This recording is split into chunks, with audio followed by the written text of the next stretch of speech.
वैशाख मास महात्म्य 14वां अध्याय। श्रुतदेव जी कहने लगे कि मेष की संक्रांति में वैशाख मास में प्रातः काल स्नान कर मधुसूदन भगवान का पूजन करके जो इस मनोहर कथा को सुनते हैं वह सीधे विष्णु लोक को जाते हैं। जो दुर्बुद्धि होती हुई कथा छोड़कर अन्य काम करने में लग जाते हैं वे रौरव नरक में जाकर पिशाच योनि पाते हैं।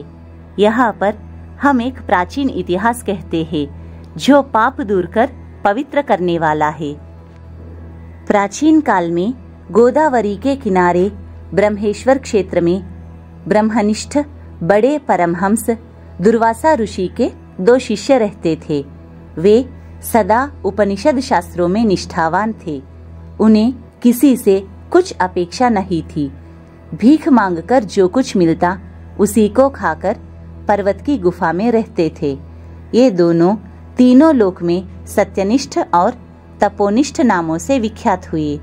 इनमें सत्यनिष्ठ तो सदा कर्मों को करता हुआ भगवान की कथा सुनने और सुनाने में तत्पर रहता था, परंतु पुण्य रूपी कथाओं की व्याख्या के सुनने सुनाने के समय संपूर्ण कर्मों को भी छोड़ देता था तथा कथा समाप्त होने पर अपने नित्य कर्म करता था।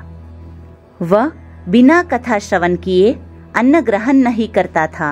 अतएव जो मनुष्य ऐसी कथा सुनते हैं उनको जन्म के बंधन नहीं व्यापते और विष्णु भगवान में सच्ची भक्ति तथा स्नेह उत्पन्न होता है। अरति दूर हो जाती है और साधु महात्माओं में सुहृदयता उत्पन्न होती है। सत्व बुद्धि से वेद में मति उत्पन्न होती है। निरंजन निर्गुण ब्रह्मा उनके हृदय में आकर विराजते हैं। परंतु जहाँ साधु महात्मा ना हो, तुलसी ना हो, विष्णु जी का मंदिर ना हो, काला मृग ना हो अथवा कथा ना होती हो, वहाँ यदि साक्षात गंगा जी का किनारा भी हो तो त्याग देना चाहिए। वहाँ का मरा हुआ प्राणी 100 जन्म तक सूकर योनि पाता है अथवा अंधता मिश्र नरक में पड़ता है।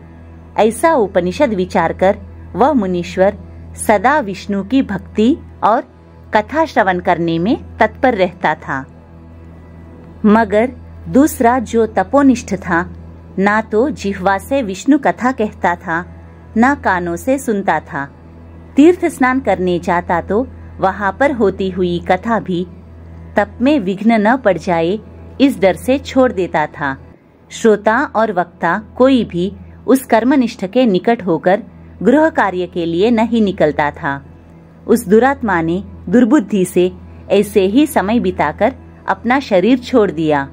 तब वह शमी के वृक्ष पर छिन्नकर्ण नाम का महाबलवान पिशाच हुआ। आश्रयहीन क्षुधा से व्याकुल होकर उसका कंठ, ओष्ठ और तालु सूख गए। ऐसे ही अत्यंत दुखी होकर अपने किए हुए कर्मों के ऊपर विचार करता हुआ वह उन्मत्त की तरह इधर उधर घूमता हुआ भटकता रहा। इस प्रकार 10 सहस्र वर्ष बीत गए। उसे अपना कोई रक्षक दिखाई नहीं देता था। उस अकृत आत्मा की देह पर पवन अग्नि के समान लगता था। जल कालाग्नि के तुल्य और पुष्प आदि विष के सदृश मालूम होते थे। इस प्रकार वह उस सुनसान वन में साधु संग तथा कथा से रहित स्थान में भटकता रहा। कदाचित दैव योग से सत्यनिष्ठ पैठिनसीपुरी से आया। मार्ग में उसने क्षुधा से अत्यंत पीड़ित और अत्यंत दुखी छिन्नकर्ण नामक पिशाच को देखा।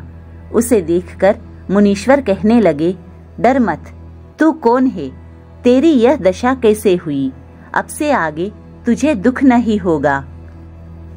सत्यनिष्ठ के ऐसे आश्वासन देने पर छिन्नकर्ण अत्यंत व्याकुल होकर कहने लगा, हे प्रभो, मैं दुर्वासा का शिष्य तपोनिष्ठ नाम का यति हूँ। मैं ब्रह्मेश्वर क्षेत्र का निवासी हूँ।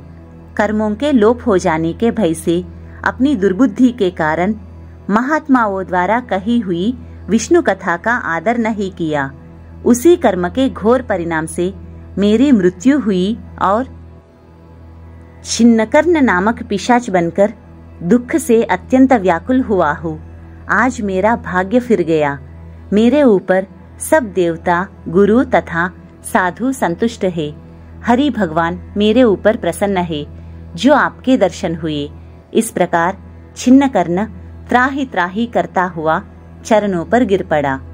तब महायशस्वी सत्यनिष्ठ ने उसे दोनों हाथों से उठाकर अपने सुकृत का पुण्य और वैशाख महात्म्य को क्षण भर सुनने का फल दिया, जिससे उसके पाप तत्काल दूर हो गए और पिशाच की योनि छोड़कर दिव्य देह धारण कर महामुनि की परिक्रमा तथा प्रणाम कर दिव्य विमान में बैठकर विष्णुलोक को गया। तदनंतर सत्यनिष्ठ पैठीनसी पुरी को गया तथा बारंबार महात्म्य श्रवण की चिंता करने लगा।